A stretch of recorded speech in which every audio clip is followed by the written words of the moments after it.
Hello friends, जय हिंद।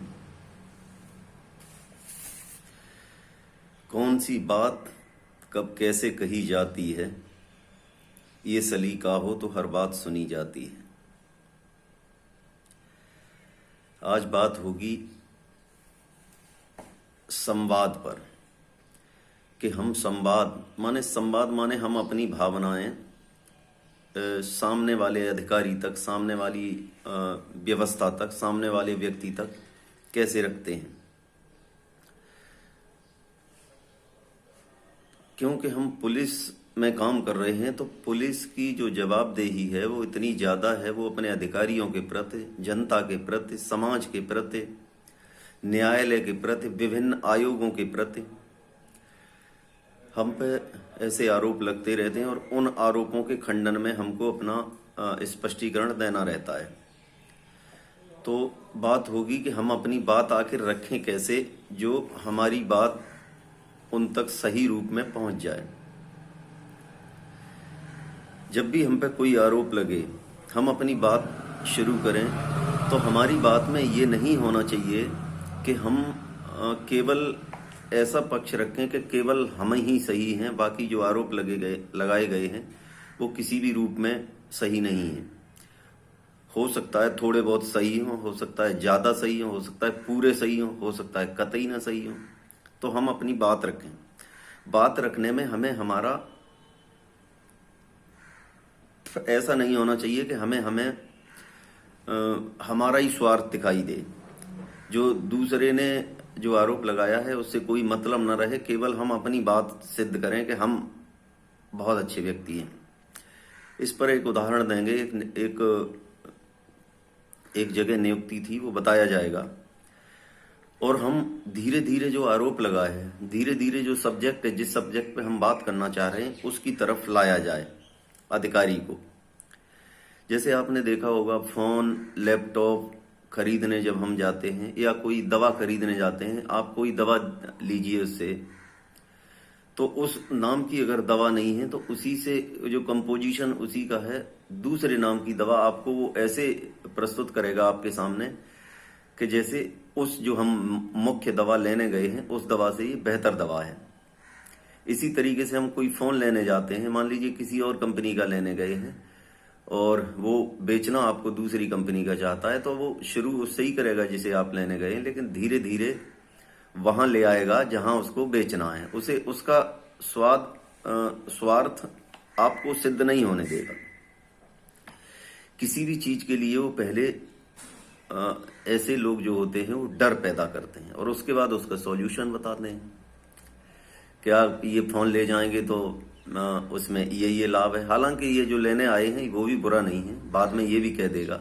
ऐसे ही medicine है, मेडिसिन को भी कह देगा कि बुरी वो भी नहीं है, लेकिन अगर ये ले जाएंगे तो इसमें ये और बेहतर है, ये आपको साइड इफेक्ट नहीं करेगी, ये आपको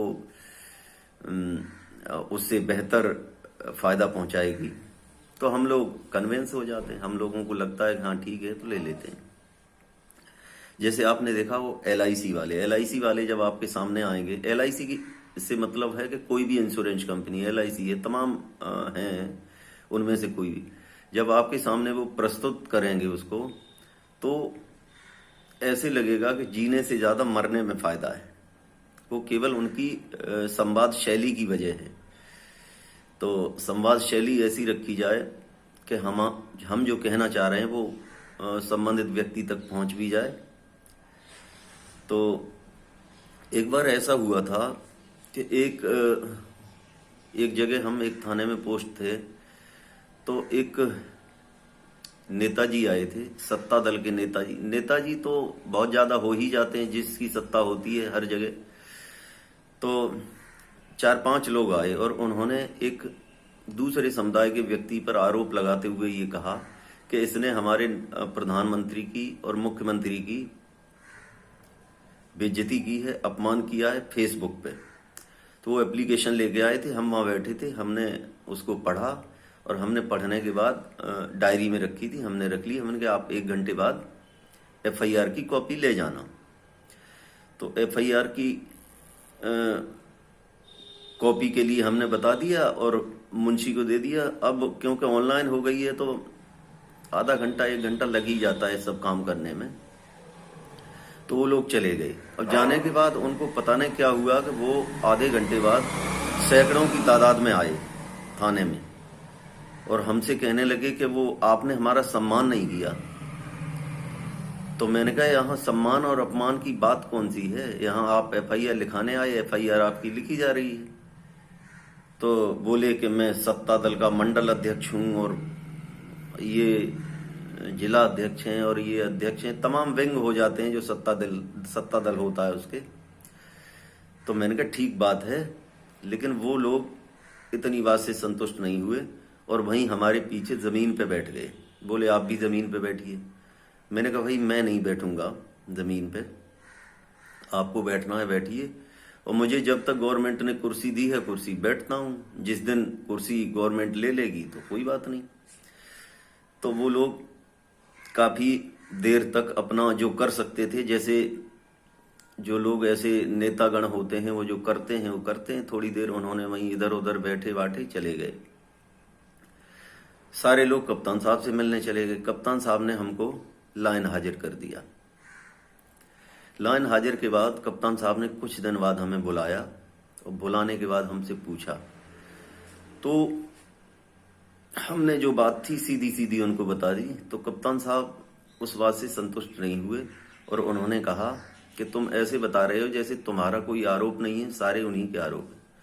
तो हमने कहा सर आप उन जो लोग आए थे हम पे आरोप लगाने, उनके अलावा और किसी व्यक्ति से पूछ लीजिए। तो उन्होंने CO साहब से और जो लोग जो उनके टच में थे उस थाने के, उन लोगों से उनने पूछा तो हमारी बात सही लगी। तो फिर कप्तान साहब ने हमारी उस जगह से बेहतर पोस्टिंग कर दी। तो तब तो हमें इस चीज का एहसास नहीं हुआ। हमने कहा हमारी बात को कप्तान साहब ने क्यों नहीं माना। फिर जब हमने मनन किया तो हमें लगा कि हमें ऐसे सीधी सपाट नहीं बतानी चाहिए थी, जो थोड़ी बहुत उनकी हमने केवल अपनी बात बताई, उनसे हमने कोई मतलब नहीं रखा। क्योंकि जिस आरोप से शुरुआत हुई है तो हमें उन आरोपों को भी लेना पड़ेगा। जहां से हम शुरू करें हम उसको भी लें और उसके बाद उसका खंडन करें कि इसमें इतनी बात सही है इतनी बात गलत है। तो ये है मुख्य संवाद शैली हमारी अच्छी होनी चाहिए। आप देखिए इतने विज्ञापन आते हैं, जो चीज अच्छी नहीं होती वो भी बेच जाते हैं केवल और केवल संवाद शैली की वजह से।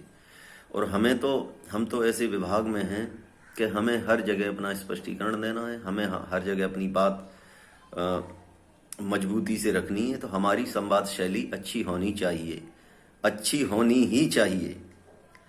तो कोशिश ये रहे तो आप भी अपनी संवाद शैली को इस तरीके से रखें कि शुरू